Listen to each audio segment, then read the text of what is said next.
Bonjour! Aujourd'hui, c'est le dernier Draw My Card de 2019. Du coup, on va aller sur des annonces et avoir un petit programme assez rigolo avec quelques prévisions. Je pense que ça devrait vous plaire. Donc, 4 sujets principaux. Déjà, Magic Legends. Je suis assez hype là-dessus. Je vais vous expliquer pourquoi. Ensuite, Magic Mana Strike. Un peu dans la même continuité des choses, hein, vous allez comprendre. On parlera après un petit peu de Theros au-delà de la mort. Pour finir ensuite, pour entamer le sujet sur Commander. Le Commander dans les grandes lignes et Commander en 2020. Vous allez voir, ça va être fun. Déjà, Magic Legends, mais qu'est-ce donc de quoi que c'est que Magic Legends? Mais je vais te le dire, Kevin, je vais te le dire. Ça faisait longtemps que j'avais pas mis le Kevin dans la vidéo, du coup il fallait un moment. Magic Legends, c'est un MMORPG qui a été annoncé ce mois-ci dans l'univers de Magic the Gathering. Le jeu de cartes à jouer et à collectionner et qui sera pas tant jeu de cartes que ça. On a eu un premier trailer, alors ne vous emballez pas de gameplay ni quoi que ce soit pour l'instant. La bêta arrive en 2020. Wizard s'est mis en collaboration avec l'entreprise Perfect World, le studio Cryptic, qui ont ni plus ni moins fait Neverwinter et Cities of Heroes. On y incarnera un Planeswalker qui évoluera dans un monde ouvert qui normalement sera free-to-play. Après, free-to-play, faut se méfier aussi. Vous avez différents modèles économiques sur la MMO, donc celui-ci a été annoncé comme free-to-play pour l'instant, donc complètement gratuit, avec des achats in-game qui seraient probablement des cosmétiques.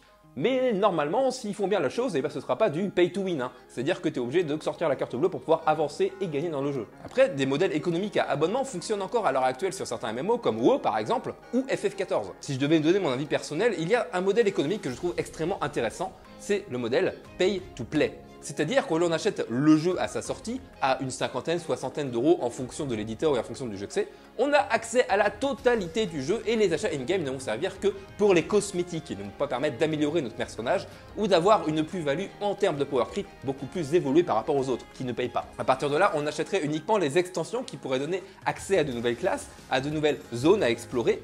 Mais on ne paierait pas d'abonnement mensuel, ce qui fait qu'on peut très bien arrêter d'un mois sur l'autre et revenir sans jamais perdre la progression, évidemment, et pouvoir y revenir sans repayer d'abonnement derrière. C'est le modèle économique que moi je trouve adapté dans l'ère du jeu dans laquelle on vit actuellement.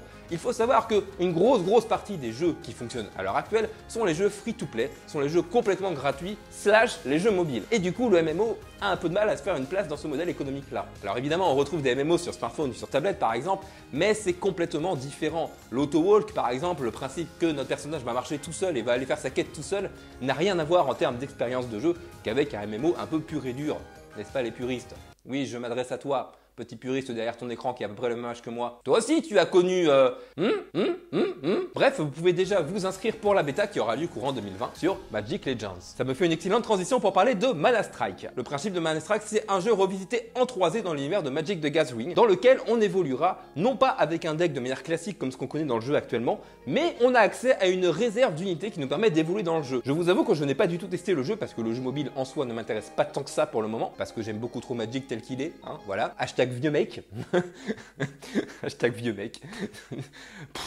N'importe quoi. Mais je voulais vous en parler de manière à ce que vous sachiez que ce jeu existe sur les plateformes mobiles, de manière à bien comprendre la conclusion de la vidéo après. Je ne pouvais pas faire un dernier Draw My Card sur cette année sans parler de la prochaine extension qui sortira mi-janvier 2020, Theros, au-delà de la mort, Beyond to Death. Pas mal de spoilers sont déjà disponibles et on retrouve certaines mécaniques que l'on avait dans Theros premier du nom, comme les enchantements, les créatures enchantements, la dévotion, le retour d'Elspeth qui n'était pas mort mais dis donc quel hasard et qui apporte une nouvelle petite mécanique qui permettra de ramener certains Planeswalkers à certaines cartes directement de notre cimetière sur le terrain en exilant d'autres cartes. Mais je vous ferai au même titre que ce que j'avais fait pour Throne of Eldraine, un Draw My Card spécialement sur l'extension en expliquant en détail les nouvelles mécaniques et en donnant mon avis sur les bonnes cartes, les mauvaises cartes.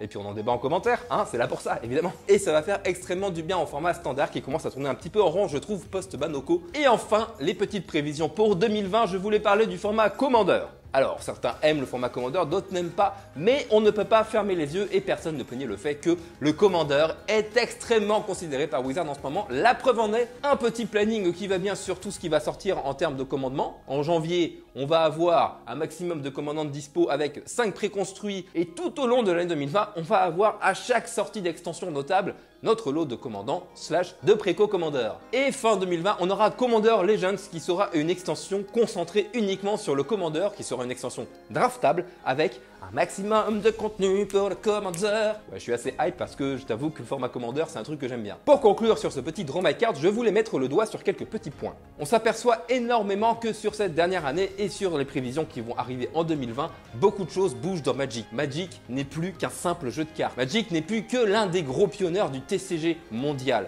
Magic est un univers à part entière qui vient du TCG. Magic est en pleine évolution, Magic est en pleine transformation pour toujours plus de contenus différents, vidéoludiques, jeux de société, etc.